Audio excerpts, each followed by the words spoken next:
बहुत से लोगों को लगता है कि 27 फरवरी 2019 का असल हीरो JF-17 थंडर है, लेकिन JF-17 थंडर अकेला इस मार्के का हीरो नहीं। JF थंडर के साथ जब तक फाल्कन DA-20 को इस्तेमाल न किया जाए, JF थंडर 17 को इस्तेमाल करने का मजा नहीं आता।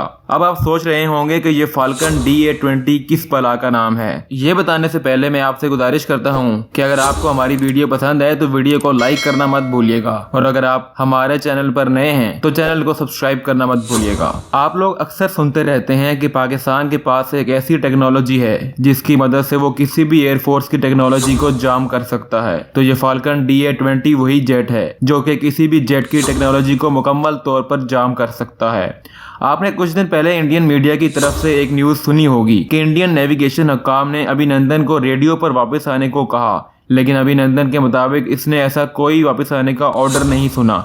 इसकी वजह यह थी कि रेडियो में मुदाखलत की वजह से अभिनंदन को वो सिग्नल पहुंचे ही नहीं। फाल्कन DA-20 की रेंज 200 किलोमीटर तक होती है।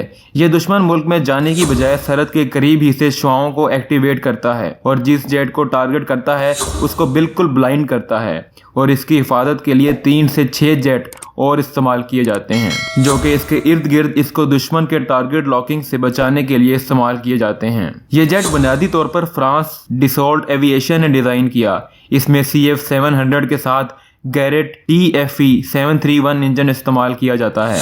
इस वक्त डिसॉल्ट एविएशन इस फाल्कन DA-20 को अपडेट करके फाल्कन DA-200 मॉडल तक पहुंचा चुका है। बुनियादी तौर पर स्पीड और रेंज को मॉडिफाई किया गया है।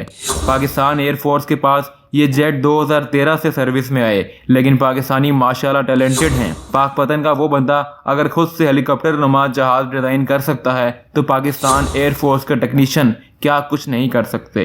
तो सिर्फ इतना सोच लें कि पाकिस्तान एयरफोर्स इस फाल्कन DA-20 को किस हद तक मॉडिफाई कर चुका होगा, ये आप पर छोड़ता हूँ। 27 फरवरी 2019 को इस फाल्कन DA-20 ने इंडियन तैयारों को ब्लाइंड किया, जिनमें सेखुई 30 भी शामिल था। इसके अलावा दूसरा MiG-21 था जिसको ब्लाइंड किया गया, और ये दोनों गिरा दिए गए, और इन दोनों तैयारों को समझ ही नहीं लगी कि इनके साथ क्या हुआ है। इंडियन राफेल खरीद ले या फिर F-35 खरीद ले, असल चीज पायलट और इसकी ट्रेनिंग है जिससे इंडियन महरूम है। तो दोस्तों, उम्मीद करता हूँ आपको हमारी आज की वीडियो पसंद आई होगी। इस तरह की और इन्फॉर्मेटिव वीडियोस देखने के लिए हमारा चैनल सब्सक्राइब करें और इस वीडियो को जरूर लाइक और शेयर करें। खुदा हाफिज।